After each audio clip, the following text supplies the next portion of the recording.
영원히 함께할 줄 알았던 당연한 것들이 사라져갑니다.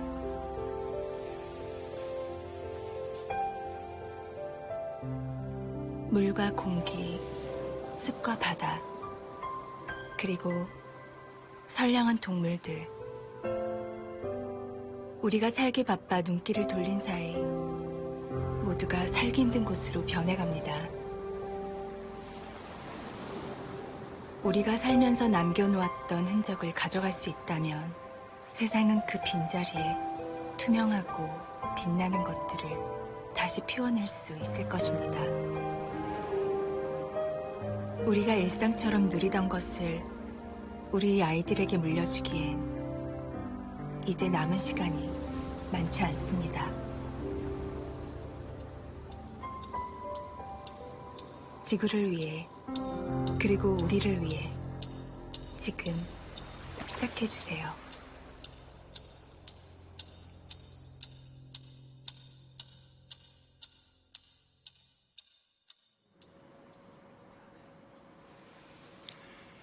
존경하는 국민 여러분, 올 한 해 정말 애 많이 쓰셨습니다.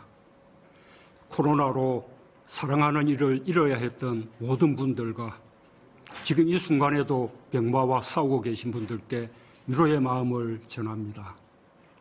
불평과 불이익을 감수하며 방역에 함께해 주신 국민 여러분께 진심으로 경의를 표하며 내 이웃과 가족을 위해 묵묵히 땀 흘리며 헌신하고 계시는 수많은 생활 속 영웅들께도 감사 인사를 올립니다. 국민 여러분, 많은 과학자가 오래전부터 기후위기와 그로 인한 신종 감염병이 인류를 위협하게 될 것이라고 경고해 왔습니다. 그러나 일상에 바쁜 우리에게 절실하게 와닿지 않았습니다. 무너져 내리는 빙하나 길 잃은 북극 곰을 보며 안타까워했지만 먼 나중의 일로 여겼습니다. 그런데 어느새 기후위기가 우리의 일상에 아주 가까이 와 있었습니다. 지난 10년 사이 100년만의 집중호우, 100년만의 이상고온, 100년만의 가뭄, 폭염, 태풍, 최악의 미세먼지 등 100년만이라는 이름이 붙는 기록적 이상기후가 매년 한반도를 덮쳤습니다. 올해 태어난 우리 아이들이 30대에 접어드는 2050년이면 한반도의 일상은 지금과 또 달라질 것입니다. 여름은 길어지고 겨울은 짧아질 것입니다. 폭염과 열대야 같은 극한기후가 더 많이 늘어날 것입니다. 병해충 피해가 겹치게 되면 쌀을 비롯한 곡물 수확량도 크게 감소할 수 있습니다. 가축을 키우는 일도 지금보다 어려워질 것입니다. 우리나라에만 분포하는 한라산의 구상나무, 소백산의 은방울꽃은 사진으로만 남고 청개구리 울음소리마저 듣지 못할지도 모릅니다. 그나마 우리나라는 나은 편입니다. 시야를 바깥으로 돌려보면 세계적인 이상기후가 세계 도처에서 이미 인류에게 많은 고통을 주고 있습니다. 기후위기는 코로나와 마찬가지로 가장 취약한 지역과 계층, 어려운 이들을 가장 먼저 힘들게 하다가 끝내는 모든 인류의 삶을 고통스럽게 할 것입니다. 국민 여러분, 그러나 지금 말씀드린 암담한 미래는 인류가 변화 없이 지금처럼 살아간다면 그렇게 될 것이라는 말입니다. 어제의 우리가 오늘을 바꾸었듯 오늘의 우리가 어떻게 하느냐에 따라 내일을 바꿀 수 있습니다. 우리 국민들은 이미 30년 전부터 환경을 지키기 위한 실천을 계속해 왔습니다. 1990년 2.3kg에 이르던 1인당 하루 생활 쓰레기량은 종량제를 전면 도입한 1995년부터 줄어들어 지금 1kg 내외로 유지하고 있습니다. 지난 20년간 재활용률도 크게 증가해 매립하거나 소각해야 하는 쓰레기량도 많이 줄었습니다. 국민들은 음식물 쓰레기와 일회용품 줄이기, 재활용품 분리 배출 같은 일상 속 실천으로 지구를 살리는 일에 이미 동참하고 계십니다. 그동안 정부는 국민과 함께 기후위기를 극복하기 위해 노력해왔고 성과도 많았습니다. 산업발전과 함께 지속적인 증가 추세였던 온실가스 배출량이 지난해 처음으로 감소로 돌아섰고 올해 더 감소할 것으로 예상됩니다. 우리 정부는 신규 석탄발전소 건설 허가를 전면 중단하고 노후 석탄발전소 10기를 조기 폐지하는 등 석탄발전을 과감히 감축하고 재생에너지를 확대했으며 노후 경주차의 공해 저감과 친환경차 보급에 많은 노력을 기울여 왔습니다.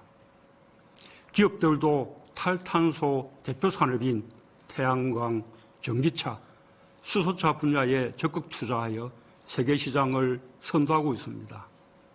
전기차 배터리와 에너지 저장 장치 분야에서도 세계 시장 점유율 1위를 차지하고 있습니다. 그럼에도 심각한 것은 기후변화의 속도가 빨라지고 있다는 사실입니다.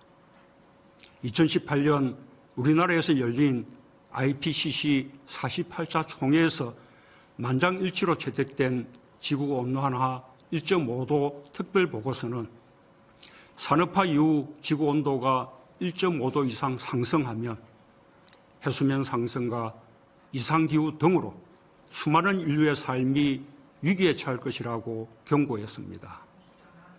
위기는 이미 우리 눈앞에 다가오고 있습니다. 각 나라가 앞다투어 2050년 탄소 중립을 선언하고 있는 이유입니다. 세계 각국과 글로벌 기업들은 인류 공동의 목표를 달성하기 위해 협력하는 한편 새로운 시대에 맞는 경쟁력을 갖추기 위해 혁신의 속도를 높이고 있습니다. 이미 EU를 시작으로 주요국들은 탄소 국경세 도입을 기정사실화하고 있습니다. 친환경 기업 위주로 거래와 투자를 제한하려는 움직임이 확산되고 있고 국제경제 규제와 무역 환경도 급변하고 있습니다. 제조업의 비중이 높고 철강, 석유화학을 비롯하여 에너지 다소비 업종이 많은 우리에게 쉽지 않은 도전입니다. 그러나 전쟁의 폐허를 딛고 농업 기반 사회에서 출발해 경공업, 중화공업, ICT에 이르기까지 끊임없이 발전하며 경제 성장을 일궈온 우리 국민의 저력이라면 못 해낼 것도 없습니다. 우리는 배터리, 수소 등 우수한 저탄소 기술을 보유하고 있고 디지털 기술과 혁신 역량에서 앞서가고 있습니다. 200년이나 늦게 시작한 산업화에 비하면 비교적 동등한 선상에서 출발하는 탄소 중립은 우리나라가 선도 국가로 도약할 기회이기도 합니다. 지난 7월 발표한 그린 뉴딜은 2050 탄소 중립 사회를 향한 담대한 첫걸음입니다. 한 발 더 나아가 탄소 중립과 경제 성장, 삶의 질 향상을 동시에 달성하는 2050년 대한민국 탄소 중립 비전을 마련했습니다. 전 세계적인 기후위기 대응을 포용적이며 지속 가능한 성장의 기회로 삼아 능동적으로 혁신하며 국제사회를 선도하는 것이 목표입니다. 우리 아이들의 건강하고 넉넉한 미래를 만들어가는 것입니다. 첫째, 산업과 경제, 사회 모든 영역에서 탄소 중립을 강력히 추진해 나가겠습니다. 재생에너지 중심으로 에너지 주공급원을 전환하고 재생에너지, 수소, 에너지 IT 등 3대 에너지 신산업을 육성하겠습니다. 둘째, 저탄소 산업 생태계 조성에 힘쓰겠습니다. 저탄소 신산업 유망 업체들이 세계 시장을 선점할 수 있도록 지원하겠습니다. 대기업부터 스타트업까지 서로 협력할 수 있는 플랫폼을 구축하여 혁신 생태계를 조성하겠습니다.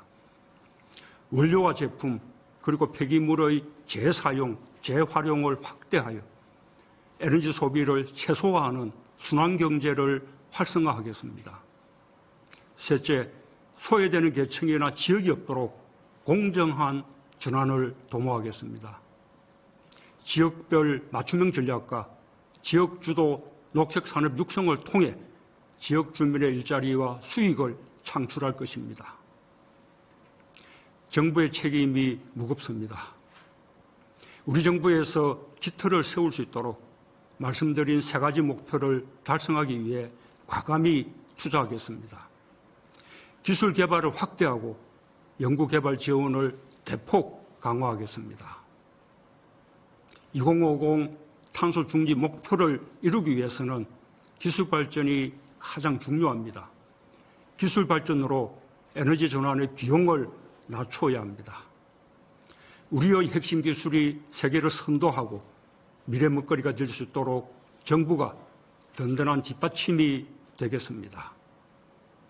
탄소 중립 친화적 재정 프로그램을 구축하고 그린 뉴딜에 국민들의 참여가 활발해질 수 있도록 녹색 금융과 펀드 활성화에도 적극 나서겠습니다. 내년 5월 우리는 제2차 P4G 정상회의를 서울에서 개최합니다. 국제사회와 함께 탄소 중립 실현에 앞장서겠습니다. 임기 내에 확고한 탄소 중립 사회의 기틀을 다지겠습니다. 존경하는 국민 여러분, 탄소 중립은 어려운 과제이지만 피할 수 없는 과제입니다. 그러나 우리가 어려우면 다른 나라들도 어렵고 다른 나라가 할 수 있으면 우리도 할 수 있습니다. 우리는 코로나를 극복하며 세계를 선도하고 있습니다. K방역은 세계의 표준이 되었고 세계에서 가장 빨리 경제를 회복하고 있습니다. 2050 탄소 중립 비전 역시 국민 한 분 한 분의 작은 실천과 함께 하면서 또다시 세계의 모범을 만들어낼 수 있다고 믿습니다. 우리 모두의 일상 속 작은 실천으로 지구를 살리고 나와 이웃, 우리 아이들의 삶을 바꿀 수 있습니다. 더 늦기 전에 지금 바로 시작합시다. 감사합니다.